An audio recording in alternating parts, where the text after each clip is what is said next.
दोस्तों, सबसे पहले तो सभी लोगों को नमस्कार। मैं हूं कृष्णाकांत, मैं रंजन पाल और मैं सुभाष प्रसाद। दोस्तों, आज हम सभी लोग फिर से एक ऐसे मुद्दे को लेकर के इकट्ठा हुए हैं कि सरकार और जो प्रशासन है, ये दोनों के दोनों जनता को पता नहीं क्या समझ कर रखे हैं, जनता को गुमराह करते रहते हैं। मतलब कि जनता को एकदम बुर्बक और चपाट समझते हैं। इसीलिए सरकार के द्वारा और जो प्रशासन है, प्रशासन के जो प्रमुख हैं, उनके द्वारा ऐसे ऐसे डिसीजन लिए जाते हैं जिससे कि जनता का डायरेक्ट कोई लाभ नहीं है, जनता का किसी भी प्रकार से कोई लाभ नहीं है। कोई लाभ नहीं। जैसे कि अभी कुछ दिन पहले बिहार के डीजीपी जो विनय कुमार हैं, उनके द्वारा ये डिसीजन लिया गया कि कोई भी पुलिसकर्मी ऑन ड्यूटी हाथ में कलावा और माथे पर तिलक लगाकर नहीं आएगा, और दूसरी बात कि वो वर्दी पहनकर रील्स नहीं बनाएगा। इस पर पूरी तरीके से बैन किया गया है, बैन कर दिया गया है हमारे बिहार का डीजीपी विनय कुमार जी के द्वारा। तो सबसे पहले तो आप लोगों को बता दूं कि डीजीपी का मतलब क्या होता है, डायरेक्टर जनरल ऑफ पुलिस। मतलब कि डीजीपी किसी भी राज्य का सबसे बड़ा पुलिस अधिकारी होता है। तो उनके द्वारा ये डिसीजन लिया गया, उनके द्वारा फैसला लिया गया कि कोई भी पुलिसकर्मी ऑन ड्यूटी हाथ में कलावा, माथे पर तिलक और वर्दी पहनकर, यूनिफॉर्म पहन करके वो रील्स नहीं बना सकता है। तो मैं पूछना चाहता हूँ डीजीपी साहब से, विनय कुमार साहब जी से पूछना चाहता हूँ कि ऐसे डिसीजन से जनता को क्या लाभ मिलेगा, जनता को किस तरीके से लाभ मिलेगा, हमें बताइए। जनता को तो लाभ ही नहीं मिल रहा है। देखो तो क्या लाभ मिलेगा? बहुत मतलब लाभ मिल ही नहीं रहा माथे है। पर तिलक न लगाया जाए, ठीक, इसके ऊपर बैन लगाया गया। यूनिफॉर्म पहनकर रील्स नहीं बनाएगा, इससे जनता को क्या लाभ मिलेगा, हमें समझ में नहीं आता है। कुछ नहीं। मतलब जो पुलिस प्रशासन है, वो पता नहीं जनता को क्या समझ कर रखी है। मैं इस वीडियो के माध्यम से पूछना चाहता हूँ डीजीपी साहब से कि आप करप्शन को लेकर कब बयान करेंगे, कब बातें करेंगे। कोई पुलिसकर्मी अगर रिश्वत लेता पकड़ा जाए तो आप ऐसा आदेश दीजिए कि अगर रिश्वत लेता अगर कोई पुलिसकर्मी पकड़ा जाए तो सीधे उसे सस्पेंड कर दिया जाए। जी। इस तरीके का बयान कब देंगे, इस तरीके का डिसीजन आप कब लेंगे? जब इस तरीके का डिसीजन लेंगे तब जाकर के जनता को लाभ मिलेगा, पूरी की पूरी जनता को लाभ मिलेगा इससे। तो आप इस तरीके का बयान नहीं देते, इस मुद्दे पर बात नहीं करते हैं, मतलब जनता को मतलब गुमराह करते रहते हैं। गरीब को लूटा जा रहा है, गरीब को लूटा जा रहा है। सर आप मैं ये बोलना चाह रहा हूँ कि वर्दी पहनकर रील्स बनाना, चलिए ठीक है, ये हमें समझ में आता है कि भाई ड्यूटी के टाइम रील्स बनाना ये ठीक नहीं है। लेकिन चंदन लगाना, टीका लगाना और हाथ में कलावा पहनना, तो ये तो सीधा सीधा हमारे सनातन धर्म का अपमान किया जा रहा है। टीका लगाना, कलावा बांधना, ये हमारा हिंदू धर्म का एक बहुत ही बड़ा पहचान है। तो इससे तो कोई प्रॉब्लम नहीं होनी चाहिए। हाँ ठीक है, हम समझ में आता है रील्स बनाना ठीक नहीं है, ड्यूटी टाइम में रील्स बनाना अच्छी बात नहीं है। लेकिन अब जैसे कि आपने बात किया कि करप्शन को लेके, रिश्वत को लेके, तो मैं ये बताना चाहता हूँ कि रिश्वत जो एक सरकारी कर्मचारी है हर विभाग में, चाहे वो पुलिस वाले हो या ब्लॉक में हो या और भी कोई पद पे हो, कार्यालय में, स्टेशन पर कहीं पे भी, तो आम जनता जो गरीब मजदूर होता है वो कुछ विवाद में फंस जाता है तो पुलिस के पास जाता है, जब तो उसे रिश्वत देना पड़ता है, तब जाके उसका काम होता है। बिना रिश्वत का सुनते ही नहीं है। तो पहले इस पे एक्शन लीजिए ना सर। हाँ, तो डीजीपी सर, आप सबसे पहले इस पे एक्शन लीजिए। जैसे कि आपने बोला कि सस्पेंड कर दिया जाए, तो ये इससे जब रिश्वत लेना बंद हो जाएगा तो आम जनता को राहत मिलेगा। मैं तो इस वीडियो के माध्यम से कहता हूं सर, विनय कुमार जी से अनुरोध करता हूं कि आप ऐसा आदेश जारी करें, आप ऐसा गाइडलाइन जारी करें, आप ऐसा नियम लाएं जो कि अगर कोई भी पुलिसकर्मी वाला अगर भ्रष्टाचार में लिप्त पाया जाता हो, करप्शन लेते हुए लिप्त पाया जाता हो, करप्शन में लिप्त पाया जाता हो, तो उससे सीधे सीधे उसका 100% प्रॉपर्टी को जब्त किया जाए। जी, बात हम बिल्कुल सही बोले आप। ताकि इससे क्या होगा कि दूसरा कोई जो रिश्वत लेने वाला होगा ना, वो एक बार जरूर सोचेगा कि मेरी नौकरी तो जाएगी, प्लस में मेरा जो प्रॉपर्टी है वो भी जब्त हो जाएगा। तो इससे तो एकदम 100% रिश्वतखोरी और करप्शन बंद हो जाएगा। जी, तो यही तो मैं कहना चाहता हूँ कि बेमतलब का, मतलब ये कोई मुद्दा नहीं है कि माथे पर तिलक और हाथ में कलावा नहीं पहनिएगा, एक कोई मुद्दा नहीं है। ये तो एकदम सनातन विरोधी का काम कर रहे हैं। समझिए ये कोई मुद्दा ही नहीं है। बीजेपी साहब मनचाहा काम कर रहे हैं, जी। ये मन में आ रहे से कर रहे हैं। मतलब जनता को क्या समझ कर रखे हैं हमें समझ में नहीं आता है। तो ये तो प्रशासन की बात हो गई। अब इसके बाद में आते हैं हमारी केंद्र की जो मौजूदा सरकार है, जो बीजेपी की सरकार है, वो भी जनता को एकदम बुर्बक और चपाट समझती है, जनता को गुमराह करती है। अभी क्या हुआ है कि हमारे सरकार के द्वारा, भारत सरकार के द्वारा सुप्रीम कोर्ट में जजों की संख्या को बढ़ा दिया गया है। जी। मतलब पहले 34 जज थे, 38 हो गया, अब उससे बढ़ा करके 38 कर दिया गया। तो बहुत ही अच्छा बात है। सुनने में कितना अच्छा लग रहा है, सुनने में अच्छा लग रहा है कि बहुत भाई अच्छा लग रहा है। सारी जो करोड़ों केस पेंडिंग थे, जो जी। साल 2 साल में 5 साल में क्लियर हो जाना चाहिए, 10-10 साल एक केस, 15-15 साल, 20-20 साल। सर 73 साल केस लंबित रह रहे हैं। हाँ, तो आपके सामने देखिए ना, 2012 में जो दिल्ली में रेप हुआ था, तो जी। 20 में उसको फांसी मिला था। वही देख लीजिए ना। और उसमें से क्या है कि एक मुख्य न्यायाधीश रहेंगे निर्भया कांड में। जी। अब उसमें जो 38 जज है, बढ़ा मतलब 34 से 38 जो कर दिया गया है, उसमें एक मुख्य न्यायाधीश रहेंगे और 37 अन्य न्यायाधीश रहेंगे। तो मेरा कहना यह है कि क्या मतलब सुनने में तो बहुत अच्छा लग रहा है कि भाई केस जल्दी सुलझेगा, फैसला जल्दी आएगा, लेकिन क्या सिर्फ जजों की संख्या को बढ़ा देने से फैसला जल्दी आएगा? ऐसे तो लग रहा है जल्दी आएगा, क्या कि 4 को बढ़ गया है। और लग रहा है, क्या बोल रहे हैं कि सुनने में कितना अच्छा लग रहा है, लेकिन अगर इसे प्रैक्टिकली देखा जाए, मतलब अगर हम इसे इतिहास में जाकर देखें तो आपको बता दूं कि 2009 में जजों की संख्या 26 थी, ठीक है। और 2009 में क्या कर दिया गया, 26 से 31 कर दिया गया। अब उसके बाद में ऐसा लगा, मतलब 1986 में कितना था, 26 था। 1986 में जजों की संख्या 26 था, लेकिन 2009 में 26 से 31 कर दिया गया। और इसीलिए किया गया कि जो पेंडिंग केस हैं उसका फैसला जल्दी आए और केस ज्यादा पेंडिंग ना पड़े। लेकिन उसके बाद भी क्या हुआ, केस पेंडिंग पढ़ते चले गए, तारीख पे तारीख पढ़ते चले गए, उससे कोई लाभ नहीं हुआ।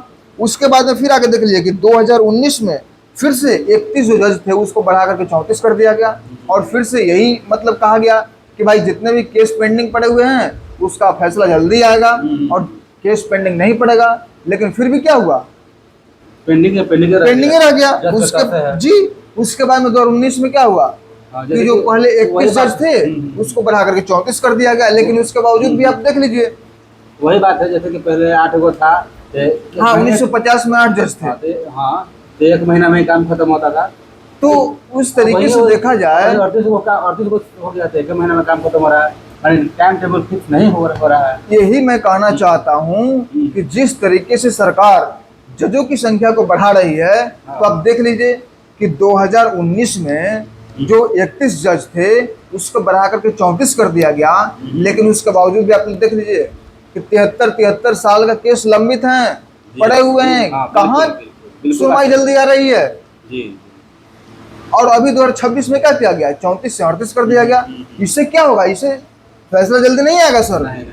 आपको अगर फैसला जल्दी लाना है, मोदी सरकार जल्द से जल्द एक्शन लेना। मैं मोदी सरकार से मैं आग्रह करता हूँ, अनुरोध करता हूँ कि आप सिर्फ जजों की संख्या को बढ़ा देने से फैसला जल्दी नहीं आएगा। आपको एक टाइम लिमिट देना पड़ेगा, इस तरीके का कानून लाना पड़ेगा कि कैसा भी केस हो, कैसा भी मामला हो, हार्डली से हार्डली 1 साल के अंदर फैसला मिल जाना चाहिए। और 1 साल कोई ऐसा नहीं कि ट्रिब्यूनल कोर्ट में 1 साल, हाई कोर्ट में 1 साल, सुप्रीम कोर्ट में 1 साल, ऐसा नहीं। ट्रिब्यूनल कोर्ट से लेकर के हाई कोर्ट तक का जितना समय है, सभी समयों को मिला करके 1 साल में फैसला आ जाना चाहिए। ठीक है, मैं सरकार से अनुरोध करता हूँ, बात पर हम सहमत हैं आपसे। जी। तो मैं ये सरकार से अनुरोध करता हूँ कि आप ऐसा नियम लाइए, ऐसा कानून लाइए, तब जा करके जो केस है, केस का फैसला जल्दी आएगा। ये नहीं कि जजों की संख्या को सिर्फ बढ़ा देने से मतलब जो फैसला है वो जल्दी आएगा। तो इस तरीके से जो सरकार है वो जनता को गुमराह ना करे, जनता को बुर्बक ना बनाए। जनता क्या जो सरकार क्या सोचती है कि जनता को अंधेरे में रखेंगे, अंधेरे में धकेल रहे हैं, जनता को क्या बुझा रहा है। लेकिन मैं आपको बता दूं कि जनता को अंधेरे में मत धकेलिए, जनता को बहुत कुछ बुझा रहा है। अगर लेकिन उनके पास सोशल मीडिया के कारण से नहीं, जानकारी की वजह से वो सोशल मीडिया पर बात को फैला नहीं रहा है जी। और दूसरा जगह नहीं पहुंच रहा है, नहीं तो पहुंच जाता है। तो आप ऑडियंस से मांग कीजिए कि इस वीडियो को फैलाइए, हाँ हाँ। इस वीडियो को हमारे केंद्र सरकार के पास पहुंचाइए। जैसे कि हमारे छोटा पापा हैं, वो पूरा जानकारी रखते हैं, लेकिन जी। उनको सोशल मीडिया के बारे में जानकारी नहीं है, जी जी तो नहीं उसे काम करते हैं, लेकिन उनको जानकारी तो बहुत ज़्यादा है। जी। लेकिन अब क्या किया जाए। तो उसी तरीके से मैं कहना चाहता हूँ, हाँ। जो ऑडियंस जो इस वीडियो को देख रहे हैं, हमारी बात से अगर आप सहमत हैं तो आप इस वीडियो को वहां तक पहुंचे जहां से ये नियम लाया जा सकता है, वहां तक इस वीडियो को पहुंचाइए। और आप बता दूं कि जो क्राइम होते हैं, क्राइम का ज्यादातर आधार क्या है? सुप्रीम कोर्ट के द्वारा जो मतलब जो न्यायालय है, न्यायालय के द्वारा फैसला लाने में देरी के कारण ही बहुत सारे ऐसे जो क्राइम है वो बढ़ते हैं। जैसे कि एग्जाम्पल के तौर पर अगर आपको बता दूं कि अगर कोई भी प्लॉट, अगर सर मान लिया कि अगर आपका प्लॉट है 10 लाख का प्लॉट है या 15 लाख का प्लॉट है, ठीक है, और उस प्लॉट पर अगर कोई दबंग व्यक्ति कब्जा कर ले तो आप क्या करिएगा? कोर्ट जाइएगा। कोर्ट जाएंगे, लेकिन आप इस बात को जान रहे हैं कि अगर हम कोर्ट जाएंगे तो पैसा अलग लगेगा, पैसा तो जल्दी सुनवाई होगा नहीं। अगर हम केस करेंगे तो 30 साल लग सकता है, 40 साल लग सकता है, 50 साल लग सकता है। तो आपके लिए सबसे आसान रास्ता क्या बुझाएगा कि अरे यार दबंग तो कब्जा कर ही लिया है, मैं एक और कोई और जो दबंग है उसको मैं इस प्रॉपर्टी को बेच देता हूँ। अब दोनों दबंग समझेगा अपना, तो आप उस प्रॉपर्टी को किसी और दबंग से बेच दिए, ठीक है। ये एक आसान तरीका रहेगा, आप भी झंझट में नहीं पड़ेंगे। हाँ। तो आप जब उस दूसरे दबंग को बेच देंगे तो वो दोनों के दोनों दबंग आपस में क्या होंगे? क्योंकि दोनों दबंग है तो टकराएंगे ही टकराएंगे। जब टकराएंगे तो गोलीबारी होगी, मर्डर होगा, उसके बाद में केस होगा। केस की सुनवाई 20 साल के बाद मिलेगा जी।